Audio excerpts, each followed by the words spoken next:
श्री कृष्ण का वसुदेव जी को अभिमन्यु वध का हाल सुनाना। वैशंपायन जी कहती, जन्मेजय पिता के सामने महाभारत युद्ध का वृतांत सुनाते समय महाबुद्धिमान श्री कृष्ण ने अभिमन्यु वध के प्रसंग को जानबूझकर छोड़ दिया।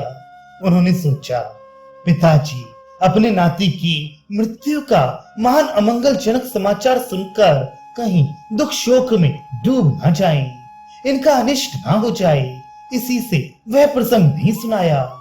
किंतु सुभद्रा ने जब देखा कि मेरे पुत्र के निधन का समाचार इन्होंने नहीं बताया, तो उसने याद दिलाते हुए कहा, भैया मेरे अभिमन्यु के वध की बात भी तो इन्हें बता दो। इतना कहकर वह मूर्छित हो जमीन पर गिर पड़ी। अपने नाती अभिमन्यु के मरने का समाचार जानकर वसुदेव जी भी दुख और शोक से व्याकुल हो उठे। उन्होंने श्री कृष्ण से कहा, बेटा तुम मेरे दौहित्र के मरने का हाल क्यों नहीं बताते? उसकी आंखें तुम्हारे ही जैसी सुंदर थीं। हाय, तुम्हारे रहते हुए वह शत्रु के हाथ से कैसे मारा गया? जान पड़ता है समय पूरा होने के पहले मनुष्य के लिए मरना बहुत ही कठिन होता है। तभी तो ये दारुण समाचार सुनकर भी दुख से मेरे हृदय के सैकड़ों टुकड़े नहीं हो जाते। कहीं युद्ध से पीठ दिखाकर तो वह मारा नहीं गया। मरते समय उसका मुख भय से विकृत तो नहीं हो गया था। ऋषि वह महान तेजस्वी बालक अपने बाल स्वभाव के अनुसार मेरे सामने विनीत भाव से अपनी वीरता की प्रशंसा किया करता था। द्रोण, भीष्म और महाबली कर्ण के साथ लोहा लेने का हौसला रखता था। कहीं ऐसा तो नहीं हुआ कि द्रोण, कर्ण और कृपाचार्य आदि ने मिलकर उस बालक को कपट पूर्वक मार डाला हो। जन्मेजय इस प्रकार अत्यंत दुखित होकर जब वसुदेव जी नाना प्रकार से विलाप करने लगे, तो उनकी अवस्था देखकर श्री कृष्ण को बड़ा दुख हुआ। वे सांत्वना देते हुए कहने लगे, पिताजी अभिमन्यु ने संग्राम में आगे रहकर लोहा लिया और कभी भी अपना मुख विकृत नहीं किया। उस दुस्तर युद्ध में उसने कभी पीठ नहीं दिखाई। लाखों राजाओं के समूह को मौत के घाट उतारकर वह द्रोण और कर्ण का सामना करने लगा। उन दोनों से लड़ते लड़ते जब वह बहुत थक गया, तब दुशासन के पुत्र ने उसके ऊपर विजय पाई। वह अकेला ही व्यूह में लड़ रहा था। यदि निरंतर उसे एक एक वीर के ही साथ लोहा लेना पड़ता, तो वज्रधारी इंद्र भी उसको मार नहीं सकते थे। किंतु वहां तो बात ही दूसरी हो गई। अर्जुन संशप्तकों के साथ युद्ध करते हुए रणभूमि से बहुत दूर हट गए थे। इस अवसर से लाभ उठाकर उस क्रोध में भरे हुए बालक को द्रोणाचार्य आदि कई वीरों ने मिलकर चारों ओर से घेर लिया।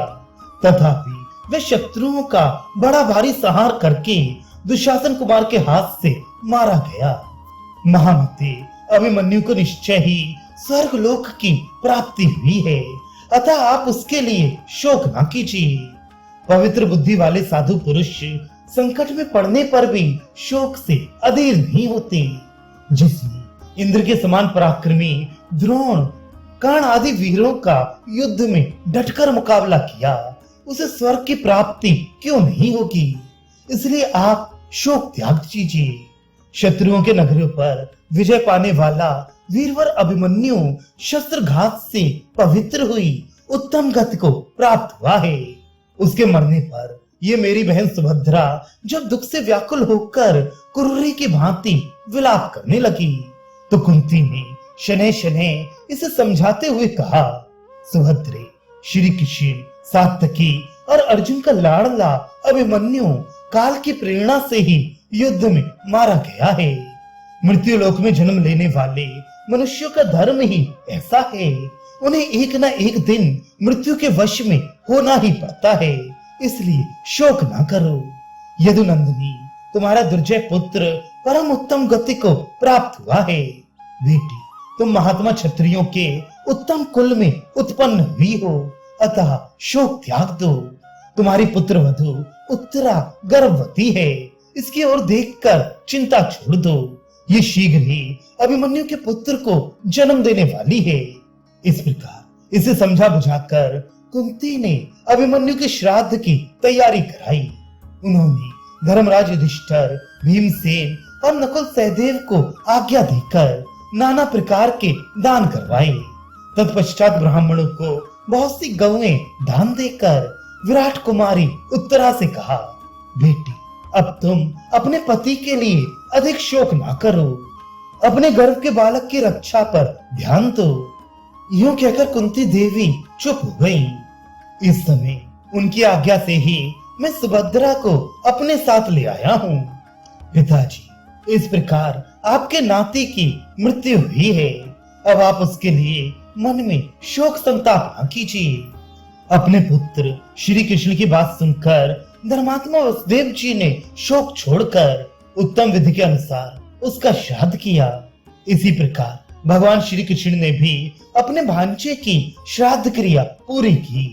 उन्होंने 60 लाख तेजस्वी ब्राह्मणों को विधि पूर्वक उत्तम अन्न भोजन कराया और उन्हें वस्त्र पहनाकर इतना धन दिया जिससे उनकी धन विषयक तृष्णा दूर हो गई। उस समय ब्राह्मणों को हर्ष से रोमांच आया। वे स्वर्ण, गौ, शैया और वस्त्र का दान पाकर अभ्युदय होने का आशीर्वाद देने लगे। श्री कृष्ण के साथ ही बलभद्र, सात्यकी और सत्यक ने भी अभिमन्यु का श्राद्ध किया। उधर हस्तिनापुर में विराट कुमारी उत्तरा ने पति वियोग के दुख से पीड़ित होकर बहुत दिनों तक खाना पीना छोड़ दिया। इससे सब लोगों को बड़ा कष्ट हुआ। उसके गर्भ का बालक उधर में पड़ा पड़ा क्षीण होने लगा। उसकी इस अवस्था को दिव्य दृष्टि से जानकर महर्षि व्यास वहां आए और कुंती तथा उत्तरा से मिलकर बोली, बेटी उत्तरा, ये शोक छोड़ो, तुम्हारा पुत्र महान तेजस्वी होगा। भगवान श्री कृष्ण के प्रभाव तथा मेरे आशीर्वाद से मैं पांडवों के बाद संपूर्ण पृथ्वी का पालन करेगा। तत्पश्चात व्यास जी ने धर्मराज युधिष्ठिर को सुनाते हुए अर्जुन की ओर देखकर कहा, धनंजय, तुम्हारे शीघ्र ही पौत्र होने वाला है। वह बड़ा सौभाग्यशाली और महामनस्वी होगा। समुद्र पर्यंत समूची पृथ्वी का वह धर्म के अनुसार पालन करेगा। इसलिए तुम अभिमन्यु का शोक छोड़ दो। इस विषय में कुछ विचार करने की आवश्यकता नहीं है। मेरा ये कथन सत्य होगा। विष्णु वंश के वीर पुरुष भगवान श्री कृष्ण ने पहले जो कुछ कहा है वह सब वैसा ही होगा। अभिमन्यु अपने पराक्रम से उपार्जित किए हुए देवताओं के अक्षय लोकों में गया है। तुम्हें या अन्य कुरुवंशियों को उस वीर के लिए शोक नहीं करना चाहिए।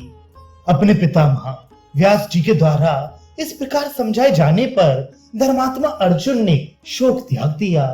जन्मेजय, उस समय तुम्हारे पिता परीक्षित उत्तरा के गर्भ में शुक्ल पक्ष के चंद्रमा की भांति वृद्धि पाने लगे। तदनंतर व्यास जी ने धर्मराज युधिष्ठिर को अश्वमेध यज्ञ करने की आज्ञा दी और स्वयं वहां से अंतर्धान हो गए। व्यास जी की बात सुनकर परम बुद्धिमान राजा युधिष्ठिर ने भी हिमालय से धन ले आने का विचार किया।